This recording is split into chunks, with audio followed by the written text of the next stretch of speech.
bem-vindos ao podcast Rica Conexão, onde temos ricas conexões sobre liderança e experiência do cliente com convidados que trarão seu conhecimento e vivência nos negócios e na vida. Eu sou a Amanda, especialista em experiência do cliente. E eu sou Ellen, doutora em liderança. Aqui tratamos do poder da liderança na era da experiência do cliente. Nós chegamos ao episódio de número 19, com Letícia Moschioni, fundadora da FinScale, ecossistema dedicado a transformar empresas de nova economia em fintechs. Com uma trajetória marcada pela clareza estratégica e pela busca constante de eficiência e propósito, Letícia une experiência técnica a uma visão humana dos números. Pense o quanto isso é interessante.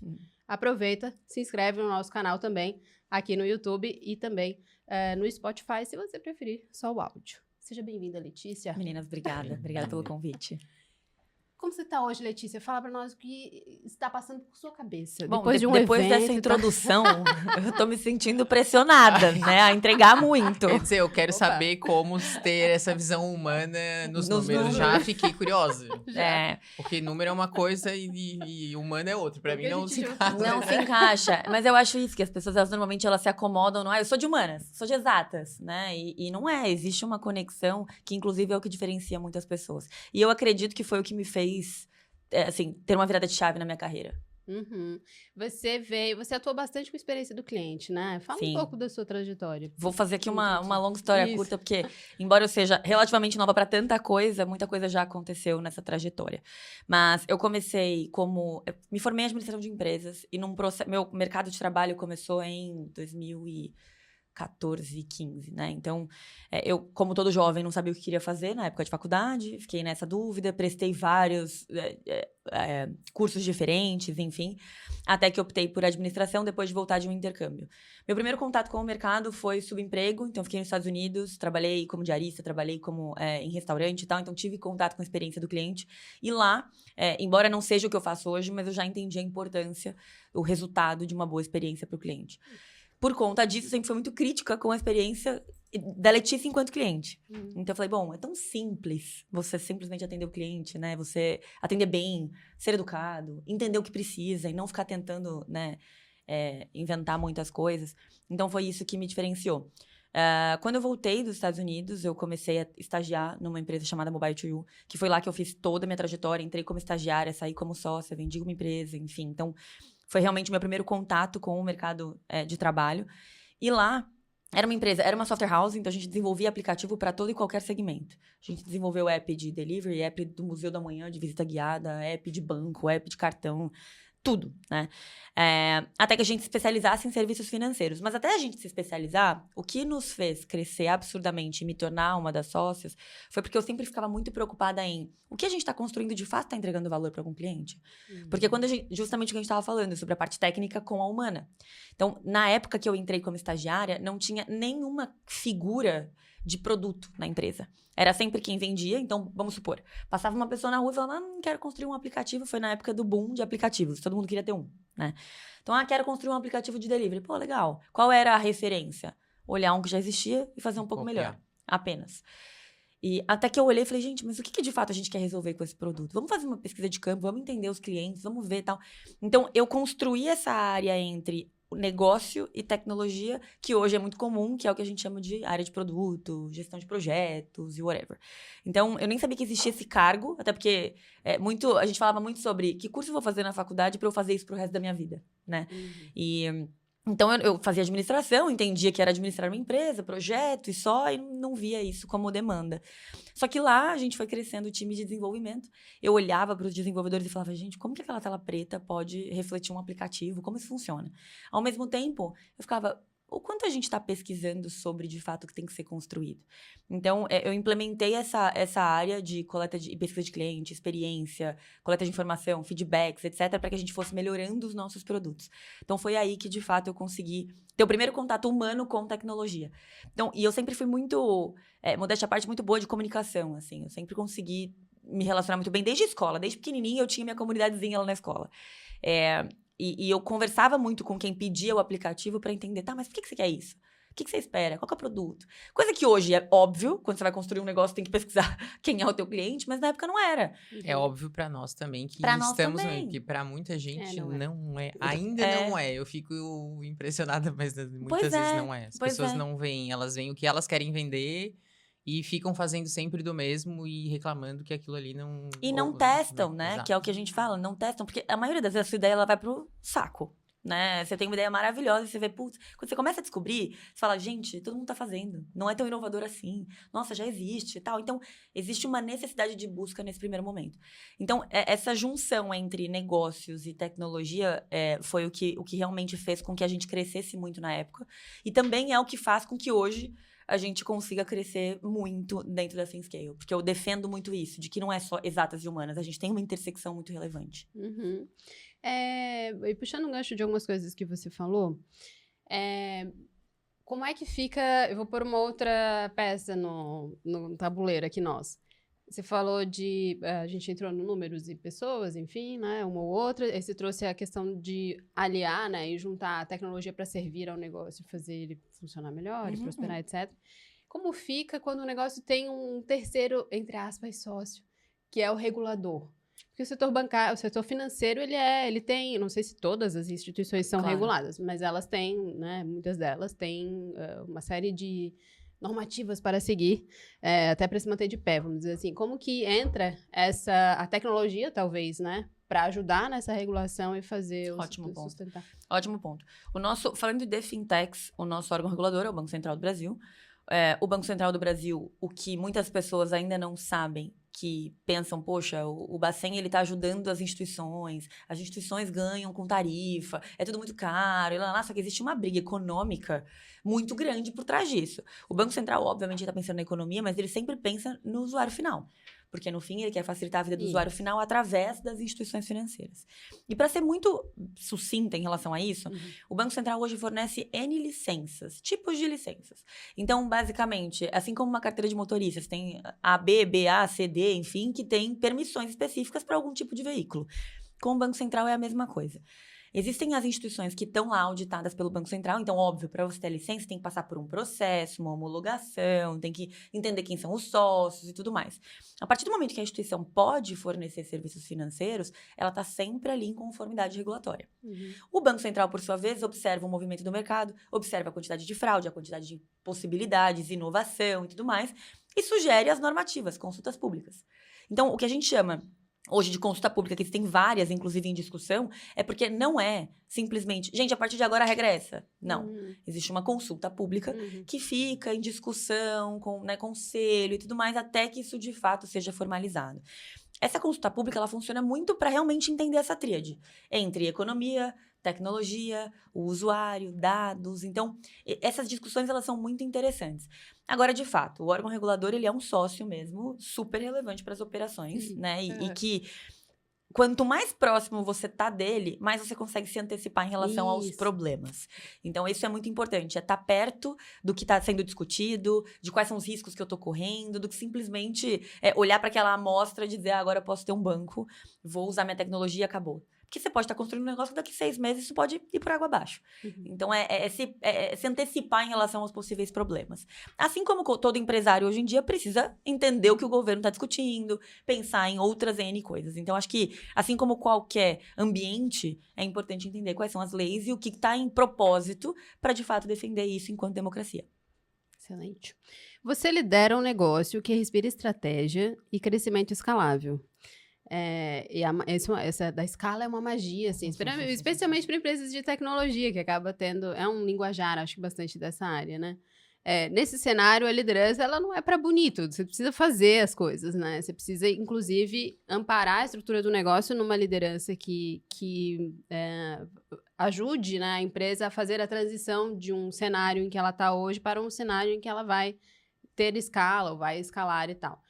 E eu imagino que não tenho dados, mas pelo que eu já explorei de pesquisa, de conversas, né? O setor aqui em Florianópolis é bastante, enfim, pujante de tecnologia. tem algumas empresas que dão uma deslizada na hora da escala, né? Então, elas querem antecipar, às vezes, a escala, mas elas não estavam exatamente preparadas. E aí a liderança é que vai segurar o tranco, vai dar uma crise, vai dar, né? Como é que vai... Qual é a sua visão sobre isso e o que você já viu acontecer? E, coincidentemente, eu fiz um post ontem sobre escala. Porque todo mundo que constrói um negócio, especialmente uma startup, pensa em escalar. Todo mundo pensa, putz, isso não é escalável. Putz, isso não é escalável. Ah, não é escalável. A gente ouve isso muito. E o que eu falo é que a escala ela vem como consequência. Boa. Você precisa resolver uma dor real com o teu produto. E não precisa criar um produto que seja completamente disruptivo. É óbvio que a cada 100 ideias inovadoras, uma dá certo. Porque é como a gente estava falando, tem N pessoas fazendo a mesma coisa. Você não é nenhum, né, divisor de águas. Então, às vezes a gente só precisa ser muito simples no momento de resolver uma dor real. E isso, de certa forma, ganha escala. Pensando na ThinkScale hoje, o que fez com que a gente crescesse 10 vezes de um ano para cá, assim? Pensando em obviamente, resolver uma dor. Então, absolutamente todas as nossas decisões são pautadas em dados. Todas. Então, a gente não olha... Óbvio, a gente olha para o mercado, vê tendência, mas assim, o que isso reflete na minha operação? Então, faz sentido eu seguir por esse caminho ou não? Então, tem 2 pilares que a gente tem lá como crescimento. Primeiro, ficar sempre ao lado do nosso cliente. Então, a gente ouve o nosso cliente o tempo inteiro. Todos os nossos produtos, a gente remodelou a empresa de um ano para cá com base na dor do nosso cliente. Então, isso se torna escalável. Por quê? Porque eu vendo mais para o cliente que acredita em mim. Eu não fico o tempo inteiro buscando a mercado, criar novos produtos inovadores e trazer mais cliente e tal. Isso é uma consequência. À medida em que eu cresço a minha base, é óbvio que eu tenho mais cliente. E assim a gente vai, né, calibrando. E o outro grande pilar é, de fato, acompanhar o que, de fato, faz sentido para a operação como um todo funcionar. Então, hoje a gente vai entendendo quais são as decisões pautadas por dados. Então, a gente está crescendo, qual que é a nossa margem a partir desse produto, o quanto a gente consegue investir mais nesse produto ou não. Então, é uma coisa que eu, graças a Deus, tenho o privilégio de ter um sócio que é muito analítico, e a gente sempre olha para os números, inclusive, acho que desde quando a gente era muito pequeno, a gente investiu numa área de dados, o que muitas empresas não fazem, para realmente tomar decisão a partir disso. Senão a gente fica muito no escuro, né? E a gente, enquanto empresário, por exemplo, você tem muito essa de olhar o que o outro está fazendo, né? A gente olha muito para fora, a gente pouco absorve aquilo que está dentro da nossa mão. Então, o que move o nosso ecossistema, de fato, é olhar para número e tomar decisão em relação aos produtos dos clientes. Pode falar. A ThinkScale, ela nasceu há quantos anos tem essa empresa? A gente tem desde 2021, só que com o modelo de negócio atual, há um ano. Há um ano e pouco. E tu consegue revelar essa dor do teu cliente? Ela Claro. é a mesma de quando começou? Ou tu foi descobrindo? Não, a gente foi descobrindo. Porque assim, quando a gente começou em 2021, na verdade, qual foi o encontro, né? O Caleb, meu sócio, é fundador da Zapay. Ele fundou uma startup, uma fintech, com 18 anos. Ele passou por todas as dores de regulatório, de tecnologia, tomou 1 milhão de fraude, teve uma série de problemas em relação ao meio de pagamento. O que aconteceu? Ele se uniu com o Rafa, que é o nosso outro sócio, somos em 3. Ele se uniu com o Rafa, que era amigo dele de escola, e falou, cara, a gente precisa ajudar outras pessoas com tudo que eu passei, né? Vamos entender, porque o Rafa era de marketing digital, na época de 21, todo mundo queria lançar o teu curso digital e tudo mais. Nesse momento, a gente começou a popular com trilhas e conteúdos sobre tudo que o Caleb sabia e descobria. Então, o que era uma licença de pagamento? O que era um Banking as a Service? O que era o Bacen? Quais eram as regras? Então, era muito de levar o conhecimento para o empreendedor que queria também ter uma startup. Ele já era muito conhecido em Brasília, muito por ter criado uma empresa super relevante, enfim. Então, ele conseguiu um bom lugar em relação às pessoas que estavam comprando o curso. Admiravam ele como empresário, 18 anos, construiu um negócio gigantesco, nananã. E lançamos um curso chamado Construa Sua Fintech do Zero. Ainda não tinha uma empresa, era um curso. E o Caleb não era dedicado, o Rafa também não era dedicado, e enfim, começamos a vender esse curso. Até que a gente teve grandes números, né, em vendas desse produto, a gente foi divulgando cada vez mais, e éramos até então uma empresa de infoproduto. Então, vamos vendendo, vamos construindo mais trilhas, tinham aulas que a gente teve que regravar, melhorar, e assim a gente foi. Até que, e nesse momento, eu estava numa empresa, e aí tive a venda da empresa, que era Mobile2You, para uma joint venture da TOTVS e da B3, também trabalhando com fintechs, só que o meu olhar era muito negócio, era regulatório, eram finanças embarcadas, então era muito complementar ao Caleb. Até que, no momento em que que eu finalizei o processo de earnout, eu comecei a olhar para o mercado. Falei, poxa, existe uma dor aqui, uma oportunidade, por quê? A tecnologia está evoluindo muito rápido, né? Existem players gigantescos, recebendo aportes inúmeros do mercado, só que existe uma deficiência de conhecimento. Ou seja, eu tenho uma tecnologia de ponta, eu tenho uma dor no mercado, só que as pessoas não sabem como juntar esse Lego, né? Então, eu preciso entender como funciona aquilo, ao mesmo tempo a tecnologia precisa entender o que ela precisa construir perante a dor. Então, eu peguei essa onda que, assim, foi maravilhoso. Nessa tese, eu falei, bom, quem é que tá falando isso? Não é possível que só eu tenha visto isso, né? Porque, obviamente, o mercado tá se movimentando nesse sentido. Comecei a procurar na internet quem tava dando consultoria para essas empresas. Essa era a minha defesa. Até que eu encontrei o Caleb, que não era uma consultoria, mas ele tava produzindo muito conteúdo que, para mim, fazia muito sentido. Comprei o curso dele. E falei, bom, acho que eu quero chamar ele, porque tem muita coisa que eu consigo agregar e tal. Arrisquei e mandei um direct. E eu falo que foi o divisor de águas na nossa vida. Porque a hora que a gente sentou pra tomar um café, ele falou, cara, a gente tem tudo a ver, vamos unir, vamos sentar junto, vamos pensar alguma coisa junto. Então, quando a gente se uniu, aí que a gente decidiu fundar a Finscale. Isso foi em agosto de 23. Então, a empresa ficou 2 anos sendo infoproduto. Em 23, a gente já começou vendendo mentorias direcionadas e tal. E 24, depois das mentorias, o que aconteceu foi interessante, porque depois de vender para 200 pessoas já, 200 pessoas conheciam o nosso trabalho. Só que eu falava, gente, a gente não tá entregando valor, né? Porque é muito assim, o empresário, ele quer respostas práticas, prontas, mas ele não tem esse braço para executar. Então, ele acha genial, eu falo, é aquela coisa da promessa de ano novo. Você volta, meu Deus, fiz uma lista, nananã. Pergunta em março, nada aconteceu. Então, pergunta como? Como farei isso? Exatamente. Como farei isso? Então, por mais que a gente desse o passo a passo, a direção e tal, ele não executava.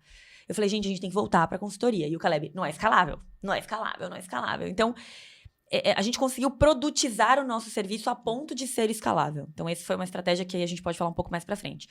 No momento em que a gente decidiu produtizar, que foi em agosto de 2024, que a gente entendeu metodologia, como funcionaria, o que precisaria para uma fintech nascer, ser sustentável, o que ela precisava no primeiro momento, no segundo momento, no terceiro momento, porque a gente tinha passado por todas as fases dela, inclusive a venda das API, então a gente conseguiu pegar ponta a ponta como caso de uso, a gente começou a vender isso ao mercado.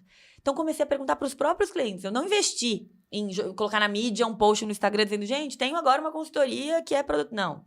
Falei com 1, 2, 3, 15, 200 clientes. Falei, gente, se eu tivesse um produto assim, faria sentido? Nossa, é o que a gente precisava, só falta essa execução. Então, a gente une conhecimento, execução e networking, que é a nossa comunidade. Então, a gente conseguiu pegar essa tríade necessária para a construção de uma startup de sucesso. Com isso, em 1 ano, a gente conseguiu dobrar, né? Aliás, o que a gente faturou ano passado é o que a gente faturou em 2 meses esse ano. Uau. Então, foi, assim, uma virada de chave muito grande. Foi aí que a gente decidiu acelerar. Então, óbvio, tem as dores do crescimento, tem o processo de escala aqui, mão de obra, serviço, tá sempre... E não abandonar, né? Porque quando a gente é pequeno, ouvir o cliente é fácil. Quando a gente cresce e a gente tem 500 clientes, como é que você ouve todos eles? Como é que você entrega a mesma coisa para todos eles? Então, hoje, o nosso desafio é muito nesse sentido. Não abrir mão disso, mas garantir a escala sustentável. E nesse teu resumo, parece que é tudo lindo, maravilhoso. Não. Linear, perfumado, cirúrgico, exato, assim. A sala de cirurgia plenamente estéreo. Não deu nenhuma quebra-pau, não deu nada. Quando o médico tá tampado daqui, o olhinho é perfeito. É assim, tudo bem. O cara tá lá, olha pra dentro da É a vida do empreendedor acontecendo, acredito que tenha tido, né? Tipo, então de um ano pro outro a gente faturou. A gente faturou, que lindo, tamo rico. Eu dormi, acordei e me acordei. Vou fazer a mesma coisa, não é assim. Imagina. Né? É só um disclaimer aqui. Isso, só. Deixando bem claro que não, tá, gente? Não é fácil, a gente tá com olheiras. Boa. E assim, olhar em retrospecto tem... Pessoas que não fazem isso perdem muito, porque não entendem a própria história. E aí, seja empresa, mas eu falo agora mais de pessoa, do empreendedor, do empresário, do diretor e tal. E é muito fácil se seduzir talvez com o sucesso presente e com a perspectiva de ele permanecer, né? E aí que eu acho que às vezes a gente deixa o retrovisor meio desajustado, né? Porque a gente precisa ter só esse rastro, né? Não é... Muita gente diz, não, que meu barco, esqueça e vá do zero. Tem uma pedagogia nisso, mas assim, olhe para sua história primeiro e entenda a sua situação. E aí depois você toma uma decisão, né? Você não vai embarcar na decisão, numa sugestão de alguém que não te conhece, mano. Hoje, eu até tava colocando, eu tenho um post lá para fazer que é assim, cara, não idealize o seu mentor. Ele tá ali, ele vai falar a partir da perspectiva dele, por mais que ele tente entrar no teu mundo, não consegue. É só você que pode falar sobre o que é bom pra você. Cara, né? Isso é um excelente ponto. Eu acho que eu faço um tratamento, né, terapia mesmo, há 5 anos, sagradamente 1 hora por semana. Então, muito investimento em autoconhecimento. Diversas frentes. Tenho muita fé também. Então, eu acho que é uma junção de, obviamente, o sucesso é relativo, né? Eu acho que tem gente que entende sucesso como poder ter uma tranquilidade mental, tem gente que entende que dinheiro, tem gente que entende uma quantidade. Então, assim, é muito relativo. E essa parte do autoconhecimento, eu falo que todo empresário precisa ter. Né? Se reconhecer, entender quais são seus limites, o teu comportamento humano. E isso a gente faz muito enquanto sócios, por exemplo, porque nós somos totalmente complementares, assim, totalmente.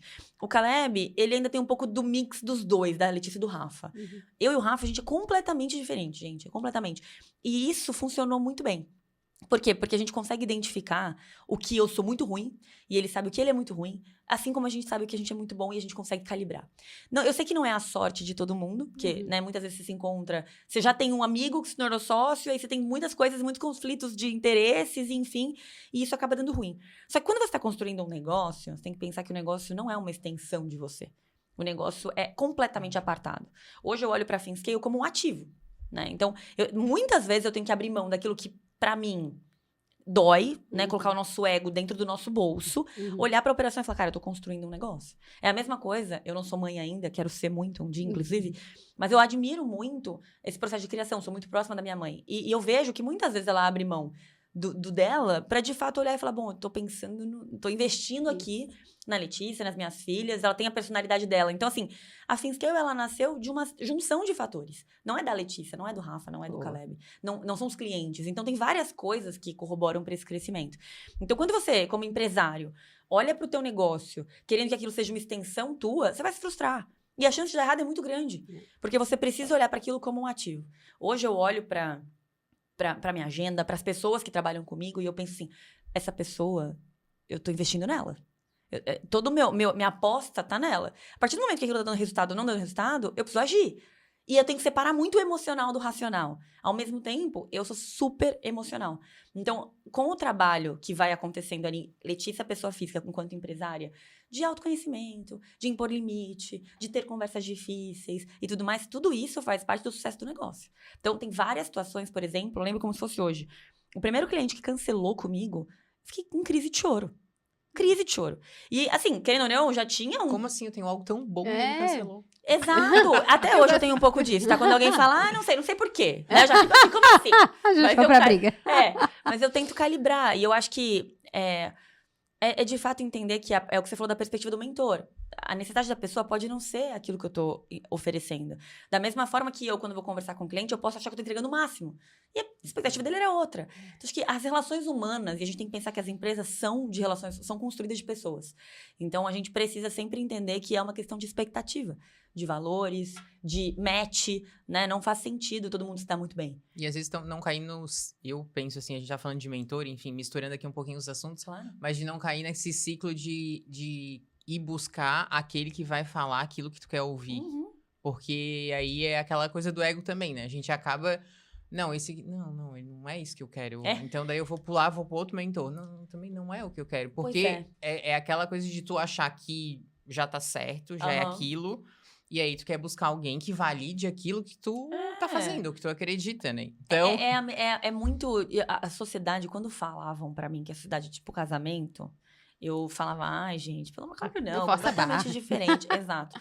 Mas sabe o que eu vejo? Esses dias eu vi uma analogia que pra mim fez muito sentido. Que é assim, o casamento, você... comparando, né? Você tem um jogo de tênis. O jogo de tênis são dois indivíduos, um querendo que o outro perca, né? Querendo que o outro vacile na bola. Isso não é o que reflete um casamento próspero. Quando você olha pro frescobol na praia, só tem jogo se a bola não cair. Então, os dois vão ter que dar o máximo de si para continuar jogando. Caiu, acabou. Não tem pontuação. Então, o casamento e a sociedade e as empresas e as relações como um todo, elas precisam se comparar com o frescobol. Porque se eu olho hoje pro meu sócio e fico, toca lá, taca, isso vai dar ruim. Porque a empresa está perdendo. Né? Hoje a gente fica, não, a bola não pode cair, vamos continuar, ainda tem jogo. Então, e não significa que eu vou sempre pegar uma boa bola. No frescobol, você pode jogar uma bola lá do outro lado, a outra pessoa vai se matar pra sair, pra pegar, né? E ainda assim não vai brigar. Ou vai ter uma discussãozinha, mas vai entender, aconteceu. Você caiu no chão, mas salvou uma bola. Então, a maneira como a gente enxerga hoje de construir uma empresa sólida é, de fato, baseada em relações humanas. Então, por isso que eu falo, embora a gente trabalhe no mercado de tecnologia, finanças embarcadas, a gente está num ambiente completamente, majoritariamente masculino, né? Eu tenho 150 clientes e 98% são homens. naturalmente os homens são mais racionais, Uhum. né? E eu tento trazer um pouco... E eu tenho 2 sócios homens, então assim, eu tento trazer esse lado um pouco mais humano. Não que eles não sejam, mas muito porque a sensibilidade, ela importa muito nas tomadas de decisões. A gente, às vezes, tem que baixar a nossa guarda para tomar uma decisão mais assertiva. Porque senão é tudo muito no racional e nem sempre as coisas são assim, né? Então, tem que ter um equilíbrio muito forte. Tem baseado em tudo que a gente falou até aqui, tem uma questão que parece que as pessoas hoje estão mais buscando, elas querem as respostas, mas elas não querem pagar o preço do que a resposta traz, muitas vezes. Por isso que às vezes tem esse filtro do tipo, vou escolher um mentor só para ele me validar aqui e dizer que eu vou ficar onde eu tô aqui. Tá. Então, até com essa coisa do ChatGPT, né? Tem gente que, sei lá, tá em crise existencial, tá pensando em fazer coisa que não deve, do tipo, acabar com tudo. E vai falar com o ChatGPT assim, cara, isso é uma situação grave. E as pessoas perderam o senso de hierarquia e de valor das coisas, assim. Então, assim, gente, isso é uma situação muito séria. Eles estão discutindo se tem que regular o ChatGPT. Não sei se você viu essa notícia. O problema é regular o ChatGPT? O problema é o que o ChatGPT fala? Não, o problema é a pessoa que tá com um problema muito sério e não foi de um dia pro outro e vai recorrer ao ChatGPT pra resolver o problema da vida dela. Mas aí você consegue perceber que a gente fica o tempo inteiro falando do meu mercado, né? Sim. O Banco Central fica o tempo inteiro pensando em como se proteger do ser humano. Gente. Então, isso é doido. Eu acho isso muito maluco. Porque pra gente, é tudo pra gente. É da gente para a gente. Gente, isso é cultural. Eu conversei, esses dias a gente tava num evento e eu tenho um amigo com um padre, assim, já. Ele é padrinho do nosso casamento. E ele é do setor de tecnologia. Ele tá trabalhando agora vai vender imóveis. Daí... justamente por isso. Ele entrou no banco, ele é uma pessoa pra buscar o hacker que rouba. Então assim, eles contratam. E assim, ele fala assim: eu sou muito bom nisso. Eu já peguei muita gente. Mas isso, daí a função, a troca, porque não é o que ele quer falar com pessoas. Ele é muito comunicativo. Então ele tava é aquele cara que sabe, mas tava no buraco. Mas é isso, assim, tentar achar pra se proteger de quem quer fazer coisa ruim, né? Então... e aí não levando tão distante do tema, mas é como a gente pensa. Por exemplo, a gente se surpreende quando alguém faz algo bom, quando alguém devolve um celular. A gente se surpreende. Verdade. Meu Deus, muito obrigada. Não deveria ser né? Não é o contrário. E isso, você vê nos Estados Unidos, por exemplo, o cartão de crédito. Você passa o cartão de crédito, você não precisa de senha. Qualquer pessoa pode passar seu cartão de crédito. E se você, eventualmente... foi uma transação errada, liga no banco, eles devolvem, sem questionar. Sim. Porque eu não tô dizendo que lá é melhor, né? Eu acho que é uma questão cultural mesmo. Mas, ao mesmo tempo, de fato, a gente precisa entender que o ser humano, ele precisa ser tratado, né? Então, a gente... E principalmente porque existe, cada vez mais, uma busca... Uma competição que nem sempre é saudável. Então, é o que eu falo. A minha competição, Letícia, compito comigo mesma. Eu tenho que acordar todos os dias cedo, porque pra mim isso faz bem. Eu não tô competindo com ninguém. Então, é por isso que eu falo, quando a gente olha pra empresa, ou pro negócio que a gente tá construindo, ou pra nossa carreira também, eventualmente, né? Olhando pra minha carreira como um investimento, como um ativo. Então, o que me aproxima ou me afasta daquilo? Né? Então, muitas vezes, quando a gente fez o processo de definição de cultura, valores e tudo mais da empresa, foi... assim, gritante, porque a gente não colocou na parede, nossos valores são esses. Porque se me perguntasse, lá atrás eu ia falar uma coisa, o Rafa outra, o Caleb outra. A gente construiu isso juntos.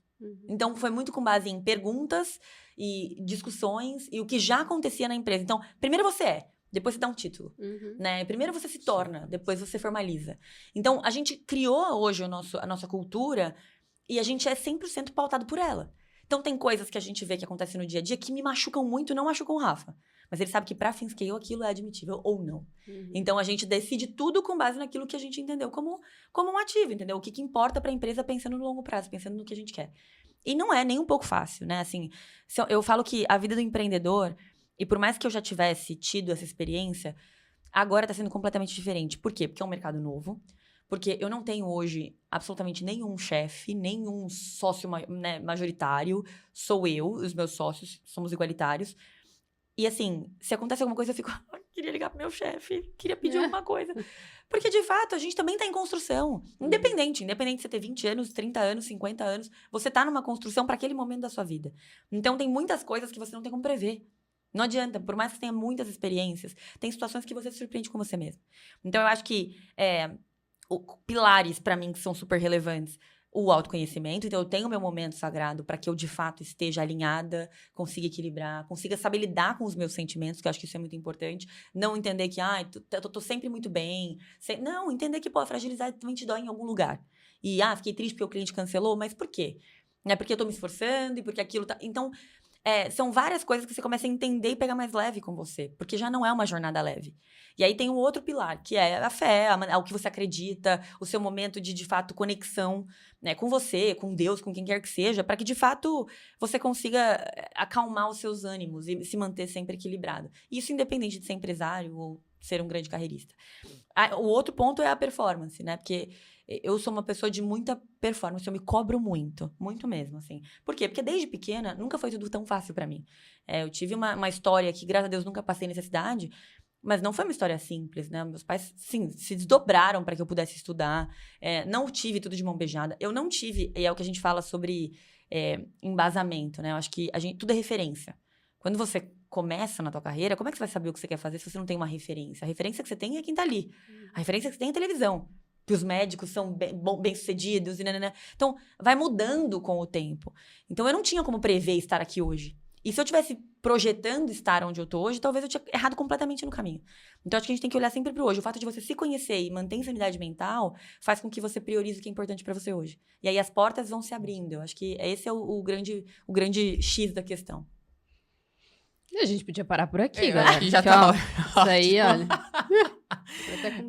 Bem isso mesmo. Eu falo assim, também eu não tenho uma história triste pra contar, não passei fome, nada, mas a jornada de cada um é a jornada, né? O joelho ralado tá em todo mundo, né? Isso, exato. Passamos por perrengues, né?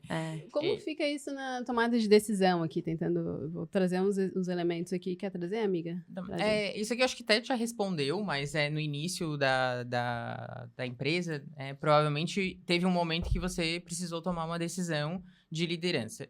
E que acabou definindo o rumo do negócio de vocês, né? Talvez até uma daquelas decisões que muita gente subestimava ou não acreditava. Então, que decisão foi essa e por que ela foi tão determinante? Nossa, muito bom. Assim, eu nunca... Não vou falar que nunca, eu almejava ser reconhecida, desde que eu entrei no mercado de trabalho.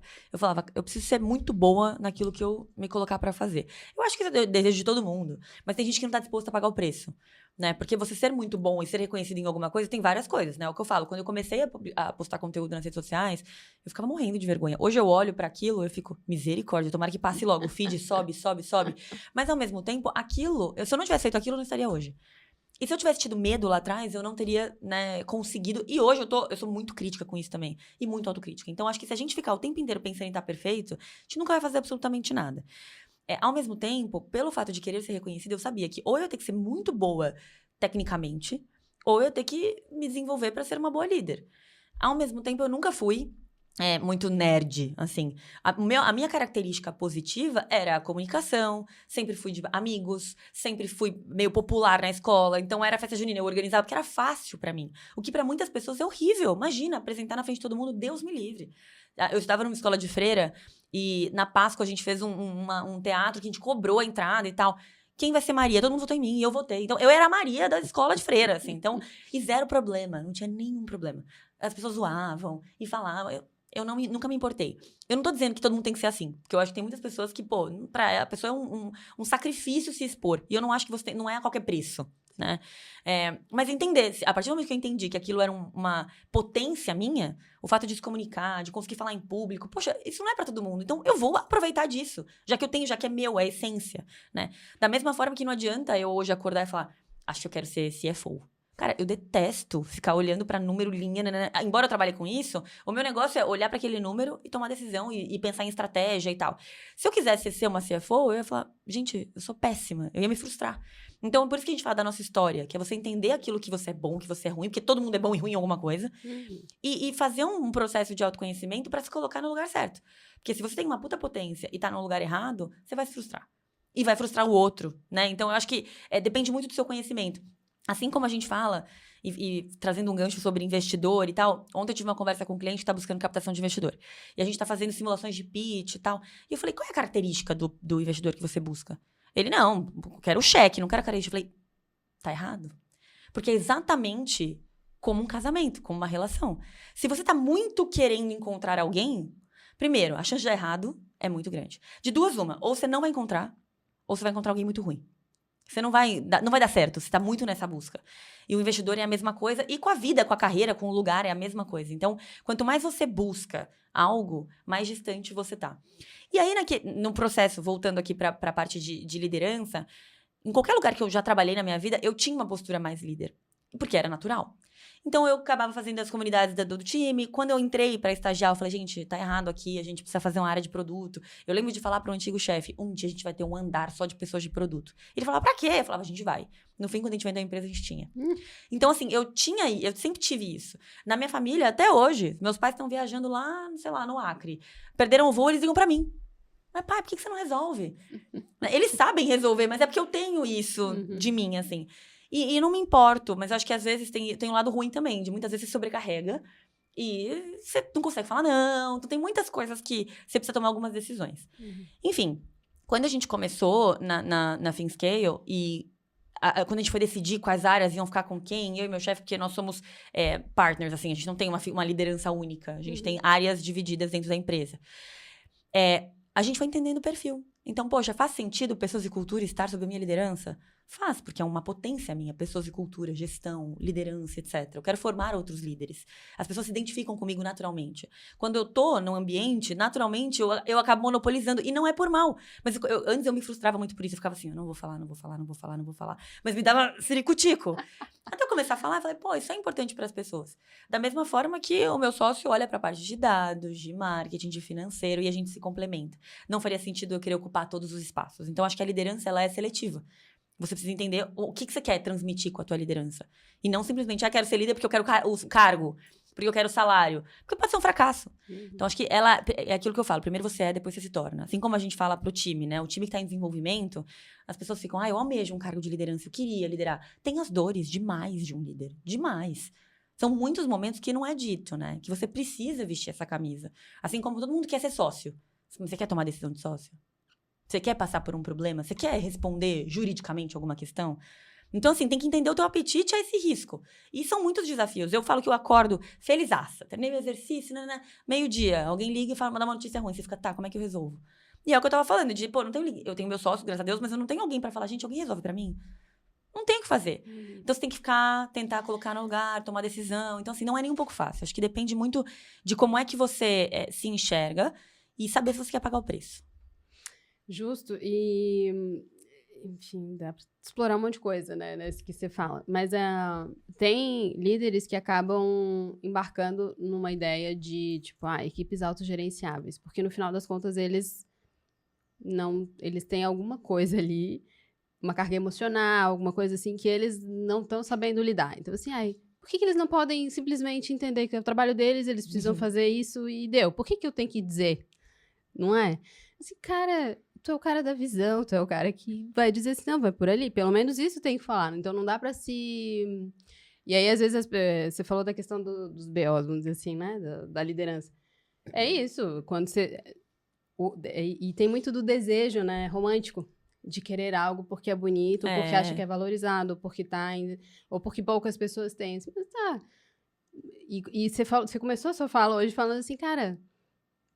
Você não tem nada demais.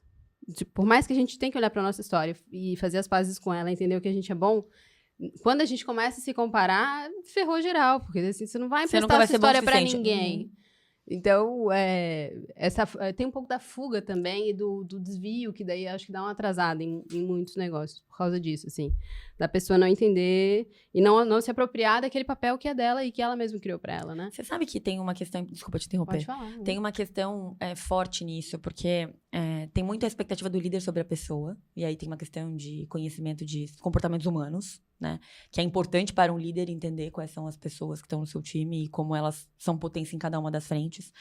Uma coisa que eu vejo muito, eu sempre olho, primeiro, para as características positivas e sempre tento complementar com aquilo que... Eu sempre tento trazer pessoas para perto de mim que são melhores que eu. Sempre.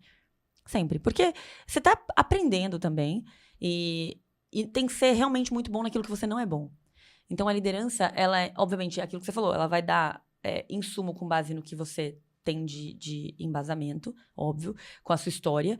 Mas o meu papel como líder hoje é muito olhar para o mercado, comunicar a empresa daqui para onde a gente está indo e por que a gente está indo. E uma coisa que eu me seguro muito para fazer, que eu vejo que é muito relevante, e eu comecei há pouco tempo, porque para mim sempre foi fácil a tomada de decisão. Porque como eu tô muito alinhada, poxa, vamos fazer isso. Não vamos fazer isso, vamos fazer aquilo. Tá bom. E não é assim, a gente precisa estimular as outras pessoas. Então, hoje, quando alguém me traz um problema, eu falo, mas como você resolveria? Boa. Como é que você faria isso? Porque muitas vezes eu posso estar enviesada. Então, eu acho que a construção da tomada de decisão, ela não é porque eu sou líder que a minha decisão é melhor. A minha decisão é, gente, mas isso tá alinhado? Mas faz sentido? Vocês concordam, não concordam? Mas qual coisa? E a gente constrói uma decisão juntos, entendeu? Então, o papel da liderança, de fato, é entender, primeiro, se a pessoa está desenvolvendo, o seu liderado está desenvolvendo da maneira como você espera, se ele está na caixinha correta para onde a empresa está indo, se ele pode contribuir com a empresa, se a empresa pode contribuir com ele, porque tem muito disso também. Teve um último desligamento que eu fiz, foi muito difícil para mim. Muito, porque é uma pessoa extremamente querida, humana, e que, sensacional. Mas ela já tinha me dito, cara, não vou por aqui, vamos tentar um caminho? Vamos tentar um caminho. Tentamos também. Então, assim, tava ruim pra ela, mas ela nunca seria a pessoa que ia levantar a mão e falar assim, putz, não tá legal. Da mesma forma que eu tava observando aquilo e vendo o quanto tava sendo difícil pra ela, uma energia gasta pra estar num lugar que não dava. Você tá querendo colocar um triângulo dentro de não vai encaixar, né? Então, eu falei, eu tenho que deixar o meu lado emocional, ter uma conversa franca, que eventualmente não vai ser fácil nem pra ela, a rejeição, o ego, tem muita coisa envolvida. Mas eu fui muito transparente, no sentido de, a gente tá indo por esse caminho. Eu não vou conseguir chegar com isso. Eu falo pros meus clientes assim, você tá construindo uma empresa. Primeiro, se você não sabe pra onde você tá indo, vamos supor que o cliente chega pra mim e conta que quero construir uma empresa, que eu quero resolver tal dor, tal. Eu falo, beleza, vamos fazer uma analogia. Você chega numa agência de viagem e fala, eu quero ir pra praia. Qualquer praia serve. Imagina quanto uma de tem no nudismo, mundo, né? uma que você vai demorar 6 horas. Qualquer, né? Você tem que dar mais detalhes, tem que dar mais insumos, tem que estudar mais pra onde você tá indo. Ou você pode chegar e falar assim, quero sair de férias, quero viajar. É internacional? Não é? Tá, beleza. A partir do momento que você sabe pra onde você quer ir, aí você começa a entender o que você precisa ter nesse caminho. Então, poxa, eu quero ir pros Estados Unidos. Cara, então você precisa trabalhar bastante, porque o dólar tá caro. Tá bom, faz sentido você ir mês que vem? Não faz. Porque você não tá preparado pra isso. Então, é importante saber pra onde estamos indo, pra ver se a gente tem os recursos pra isso. Pô, você tá indo pra uma praia, tem N caminhos. Você pode jogar no Waze, tem 3 rotas diferentes. Tá, mas você tá disposto a pegar um caminho mais longo pra ser um caminho mais sutil ou não? Então, essa clareza é importante pra tomada de decisão. Isso se aplica tanto ao negócio quanto ao colaborador. Então, essa questão de dar o caminho e a direção, o meu papel muito é olhar pra pessoa, olho no olho e dizer, seja franco. Porque tem coisa que eu enxergo sobre você e tem coisa que só você enxerga. Tem coisa que eu enxergo sobre a pessoa e sei que ela tem uma habilidade gigantesca em escrever. Mas pode ser que ela esteja escrevendo por uma fuga. Então, é importante essa transparência entre o liderado, o líder, empresa, colaborador e tudo mais, porque isso vai te ajudar a chegar mais longe. Ou saber se você tá no caminho certo ou não, porque a vida passa assim. E aí você termina mais um ano e fala, gente, quantas pessoas são infelizes no lugar que elas estão? Porque elas não enxergam o que elas podem fazer, elas sabem que elas não estão no lugar que elas estão sendo bem aproveitadas. E aí se frustram. Então, acho que o caminho da liderança é justamente assim, pensar como é que eu direciono melhor os meus recursos? E, de novo, assim como hoje eu olho para minha agenda e olho a minha agenda como um ativo, eu penso, o que eu tô colocando no meu tempo? Onde eu tô colocando meu tempo? O que isso vai me trazer de retorno? A vida é assim. Quando você coloca um dinheiro na poupança, por exemplo, você quer o maior retorno possível sobre aquilo. Então, você quer ver aquele dinheiro trabalhar por você. O meu tempo é uma coisa que eu não recupero. Então, poxa, hoje eu tô aqui com vocês. Eu sei que esse tempo, pra mim, eu poderia estar fazendo N outras coisas. Mas eu sei o quanto isso é importante. Então, nesse momento, eu tô pensando, o que isso aqui vai me trazer de retorno? Pô, faz parte do meu propósito, de levar cada vez mais a minha história pra motivar, pra engajar, pra ajudar, pra conectar com outras pessoas. Tá dentro de uma caixinha da minha vida que não necessariamente o ROI é financeiro. Mas ele é de potência, de resultado. Eu preciso levar isso adiante. Isso é uma característica. Né? Então, a nossa vida tem que ser pautada sobre isso. Não só no ambiente colaborativo, mas no geral. Entender, pô, aquilo é importante pra você. E conseguir colocar em caixinhas e dedicar o tempo que você precisa pra cada uma das coisas. Lembrando que poupança foi só um exemplo. Porque poupança não dá retorno, tá, gente? A gente pode falar Eu não quis trazer nenhum fundo de investimento aqui. A gente pode falar num próximo episódio, porque eu acho que tem que ter o episódio número 2 com a Letícia. Daqui a pouco eu já vou fazer um convite aqui, porque não vai dar tempo de falar tudo que a gente precisa e que quer falar nesse episódio, tá? Vou me conter. Eu vou pular uma pergunta e falar sobre escala, né? Que é lindo no planejamento. Mas na prática, muita empresa cresce e perde exatamente aquilo que se tornava encantadora. Você falou um pouquinho sobre isso, disso, falar quando eu tenho 2 clientes é fácil manter a experiência ali, mas quando eu tenho 2.000, como manter isso, né? Então, como que você faz que a experiência na FinScale cresça junto com o negócio, sem diluir no meio dessa expansão, É dessa muito escala? bom, porque eu tô neste momento agora. Então, trazendo ao caso real, assim, e colocando cartas na mesa de vulnerabilidade. Tem 2 coisas que, no processo de escala, me quebram. Primeiro, colaborador.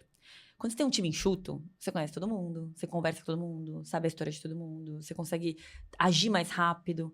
Quando o time vai crescendo, quanto mais a hierarquia, né, você vai trazendo liderança, você vai fazendo... Você começa a ficar mais distante das pessoas. Hoje, um parênteses, hoje vocês estão com 26 pessoas. Quantas pessoas? A gente, no final do ano passado, tinha 6, 7. Então, assim... Hoje, eu não consigo... É impossível eu conseguir dar a devida atenção para as 26 pessoas. Então, e eu sei que é ruim, porque eu já tive feedbacks, por exemplo, das pessoas falarem, poxa, eu sinto falta de sentar com você para tomar um café. Isso me mata, porque eu amo conversar para tomar café, parar e tomar café com a pessoa. Mas como? Eu fico assim, gente, que horas, né? Por isso que eu fico me policiando o tempo inteiro. Então, eu tive que aceitar que a dor do crescimento, né? Poxa, a gente tá crescendo, eu tenho que, obviamente, me policiar e estar mais perto das pessoas, porque eu sei que aquilo é importante. Mas eu também tenho que entender que eu tô investindo em trazer pessoas para desenvolver as outras pessoas para que todo mundo cresça. É aquela velha história do pai que trabalha e da mãe que trabalha. Pô, mas eu fiquei a vida inteira em casa com babá. Poxa, mas olha pro outro lado, né? Você tá tendo babá. Você tá, né? Você tem alguém, você tá tendo uma oportunidade. Pô, comecei numa escola muito cedo que minha mãe tinha que trabalhar. Né? Pô, mas você tá estudando numa escola bilíngue desde 6 meses de idade. Então, assim... Exato. Então, hoje eu olho para essa situação e fico assim, tá, eu estou investindo no negócio para o bem de todos. E eu estou investindo em trazer pessoas que são boas. Então, trouxe uma head de people sensacional, porque eu falei, cara, eu preciso que a gente olhe para as pessoas. Então, foi uma estratégia que a gente pensou muito para manter cultura, para as pessoas entenderem aquilo que é importante, para elas entenderem que elas não dependem da Letícia, porque eu sempre fui muito mãezona, então acaba gerando um apego. E é natural, eu já passei por isso, de estar distante do gestor. E eu tô o quê? Na rua... sempre levando o nome adiante para que todo mundo cresça. Então, acho que esse é um ponto. Quando a gente fala de cliente, da dor da escala, eu tenho ainda alguns clientes que confiaram no nosso trabalho lá atrás. E eles me consomem e conversam e se mantêm próximos. Mas eu também acho que eles têm um certo nível de empatia. E a partir do momento que você tem uma conexão com o cliente, ele sabe que, pô, você está crescendo. Pô, torço por você. Pô, que legal. Né? Então, esse nível de transparência e de empatia é muito importante. É óbvio que, quando eu vejo, por exemplo... algum cliente que eu falo, nossa, tô distante dele, vou tentar conversar com ele. Você não consegue ser profundo, né? Então, no meu caso, eu falo, quanto mais na superfície você tá, você não consegue ver peixe. Então, me dá um pouco de pavor isso. Que eu fico, as coisas não estão no meu controle. O que tá acontecendo? Cadê os meus clientes? Que tá tudo bem? Não tá tudo bem? E aí, de novo, a importância dos números. Porque eu vejo, poxa, eu não tô conseguindo falar com o cliente, mas os números estão crescendo. Tô entregando resultado. O cliente deu um depoimento legal. Então, assim, não depende de mim. E aí, o que eu fiz para que isso acontecesse? Time altamente capacitado. Capacita time, traz liderança, entende quais são os seus gargalos. E hoje eu tenho 2 principais pilares, assim. E a nossa cultura da empresa é mais ou menos assim. O time de venda precisa vender loucamente, ponto. Porque a gente sabe o poder que a gente tem de transformar outras empresas. Isso é uma coisa. Então, a gente tem que levar cada vez mais isso ao mercado. O time de estratégias, que é o time que cuida dos clientes, eles precisam entregar resultado, gerar prova social para que a gente consiga vender mais e para que a gente consiga manter os nossos clientes sempre na base. Ou seja, venda. O time de marketing é responsável por produção de conteúdo para provar, né, levar a prova social adiante para venda. O time de people precisa trazer cultura e pessoas para que a gente venda. Então, assim... o mercado... Tá explicado por que ela vende Cresceu. bolinho... Fintech como se fosse um bolinho. Venda. O foco é venda. Se você não vende... Exato, só que a venda ela pode ser sutil, ela não precisa ser aquela coisa agressiva, né? Ainda que a gente tenha uma cultura assim, a gente tá vendendo não porque eu tô querendo que se compre. Eu tô vendendo porque eu acredito no meu produto e eu sei o impacto que isso pode levar no teu negócio. Então, um desafio aqui hoje a gente olha para os clientes e pensa, eu tô distante dele, mas eu tô entregando, mas eu tenho pessoas que estão treinadas para isso, mas ele precisa saber que não é a Letícia a figura, e sim a empresa. E tem um cliente que no começo, é uma história legal, que ele falou, mas eu queria falar com você. Eu quero ficar falando com você. Porque você... Eu falei, gente, o meu time é muito melhor que eu. Pensa, meu time foi treinado comigo. E eles têm as bagagens e tudo mais. Você vai ter muito mais entrega do que se for eu. Imagina, se for eu, você vai conseguir falar comigo 15 minutos por semana. Vai dar certo? Não vai. Eu consigo ter uma pessoa dedicada. Então, é isso. É você conseguir também soltar um pouco do osso. E não é fácil. E mostrar pro cliente de que ele vai ser bem atendido, Exato. mesmo que não seja com você. Porque até o produto melhor. não é você. Exato, porque o produto não é você. Por isso que a gente produtizou o serviço, entendeu? Maravilha. E isso faz muito sentido quando a empresa, na tal da escala. Porque se depender de uma pessoa, você nunca... Como é que você escala uma pessoa? Não tem como, né? Você vai precisar replicar aquilo de alguma forma e conceder licenças, digamos assim, para os seus colaboradores saberem mais que você. Quando a gente Tecnicamente, inclusive. Quando a gente começou a crescer, eu fiquei lutando até o fim pra contratar alguém. Porque eu falava, pra gerir os clientes. Porque eu falei, eu não vou soltar. Não, são os meus clientinhos. Não, ninguém vai entregar como eu entrego. Maluca, né? Ninguém vai entregar. O que aconteceu? Os clientes começaram a ter... não tá legal, não tô conseguindo falar com você. Normal. Sim. Até que eu falei, não, pera. Eu preciso rever os meus conceitos, né? Não sou nenhum alecrim dourado. Vamos produtizar. E deu certo. Então, também tem um pouco disso, do nosso ego, né? Pra produtizar, precisou o quê? Precisou de um método? Vocês já tinham tudo certo? Vocês pediram ajuda? Como que foi? Eu criei o método porque eu já tinha... Primeiro que eu uni o mercado, a dor do cliente e o que eu já tinha feito muitas vezes, né? Então, eu falei, bom, o que acontece? Qual que é o passo 1? Tá, passo 1 tem que acontecer isso. Passo 2, isso. Passo 3, isso. Isso é o necessário? É o necessário. Lançamos.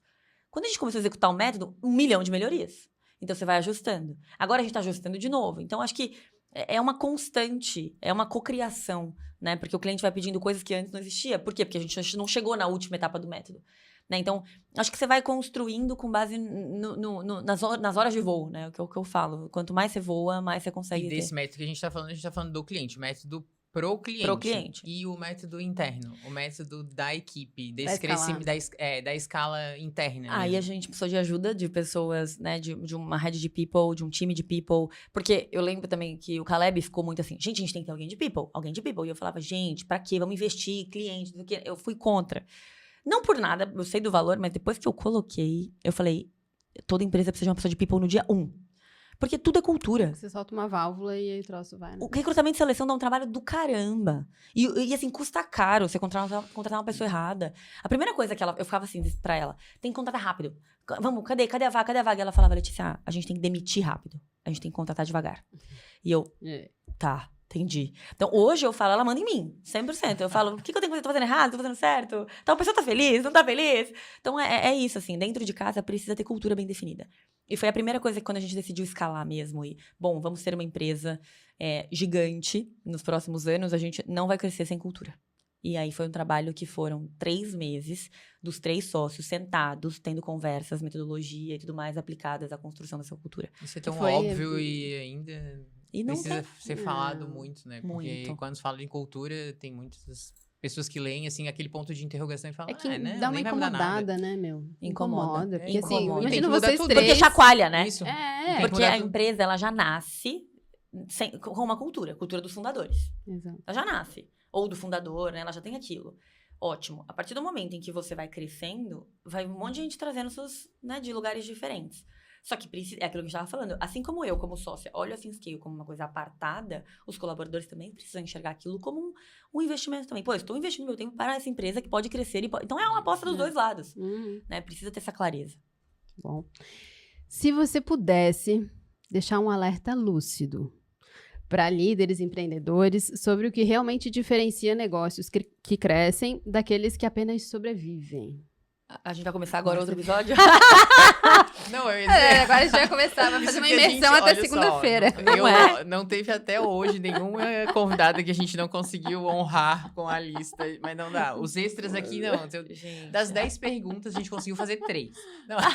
Desculpa, Mas o pessoal. papo foi muito Mas o melhor papo que as foi nossas muito perguntas. melhor Então, que as pessoal, perguntas. interajam, peçam pra eu voltar, porque eu adorei. Desculpa, pode repetir a pergunta? Desculpa. Vai, Amanda, Fê. Se você pudesse deixar um alerta lúdico para líderes e empreendedores sobre o que realmente diferencia negócios que crescem dos que apenas sobrevivem, qual seria? É difícil tentar resumir, mas vou no óbvio que a gente já... Acho que a gente foi falando com o decorrer do Um episódio. resumo. A gente falou sobre autoconhecimento, a gente falou sobre saber lidar com o teu ego, a gente falou sobre ouvir os clientes, a gente falou sobre ouvir o time. Mas eu vejo que um negócio que de fato cresce de maneira sustentável, a principal coisa são as pessoas. Sejam os clientes ou sejam os colaboradores. Então, você precisa estar perto das pessoas. Então, e perto no sentido, assim, real. Né, de ouvir o que a pessoa está falando. Não é perto para fazer uma reunião semanal e você dizer para onde você está indo, o que você está fazendo. É dar espaço para falar. Na ThinkScale, a gente faz one-on-one com as pessoas, muito, né, para ouvir. Então, eu abro com a pessoa e falo, me conta, como você tá? Qual é a sua vida? tá acontecendo? Porque às vezes a gente tem uma pauta muito definida, o dia, a rotina do empresário já é muito corrida. Então, às vezes você entra numa reunião de 1 hora antes, você fala, tá bom, eu vou perguntar 3 coisas aqui, sai próxima. Você nem reflete sobre aquilo. E é importante, porque aquilo pode trazer uma série de insumos. Assim como hoje a gente tem, por exemplo, uma política de desligamento. Quando a pessoa sai da ThinkScale, ela tem uma entrevista. E ela vai falar tudo, o que foi bom, o que foi ruim, o que ela aconselha se ela recomenda para alguém trabalhar ou não. E aquilo é muito importante para mim. Eu olho aquilo e reflito muito. Porque, primeiro, a pessoa que tá saindo, ela tá mais encorajada para te falar coisas que ela não falaria antes. Ela pode estar fragilizada? Pode. Mas ainda assim, dentro da tua verdade, tem alguma coisa que importa pro teu crescimento. Então, ouvir as pessoas é muito mais importante do que comunicar a visão, na minha opinião. Porque quando você ouve, você vê se você tá caminhando. Né, se tá fazendo sentido. Então, genuinamente, você parar o teu tempo para conversar com as pessoas, para querer ser interessante também e ser interessado na vida da pessoa, isso é muito importante. Assim como as relações networking, é o que eu falo.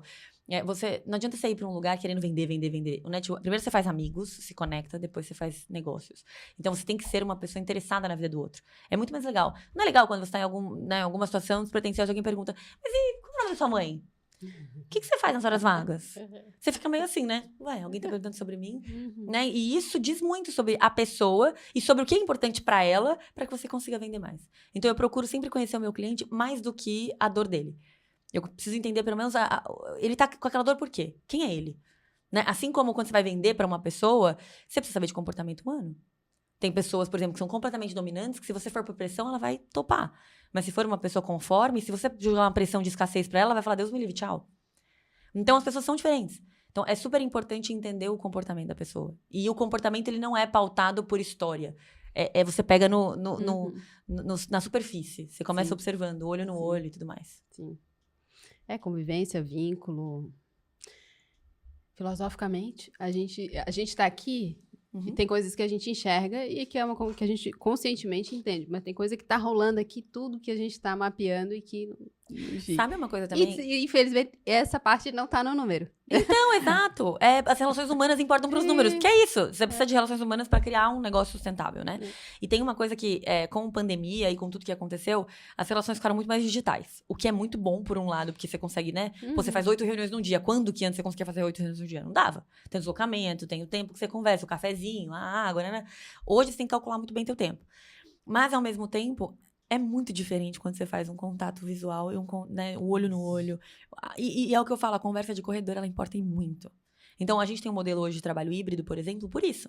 Eu sei que as pessoas podem performar mais. Eu sei que talvez a performance dela no dia a dia esteja sendo menor no escritório porque ela tá cansada, porque ela pegou um trem, porque ela fez... Tudo bem. Mas o que ela vai entregar ali pra gente é muito valioso. E não necessariamente é um número. Então, tudo tem que ser movido ao olho no olho e ao conhecimento das pessoas.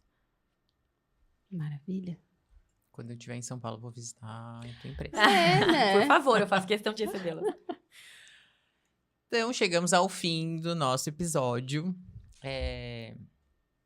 Vou pedir para seguir novamente o Instagram da Rica Conexão, assinar o canal do Spotify para ver esse espetáculo que demos aqui. Adorei o papo. Muito obrigada mais uma vez, tá? Obrigada, pela meninas, tua presença. ótimo. Realmente tenho vontade de continuar, quem sabe fazer um novo episódio aí contigo.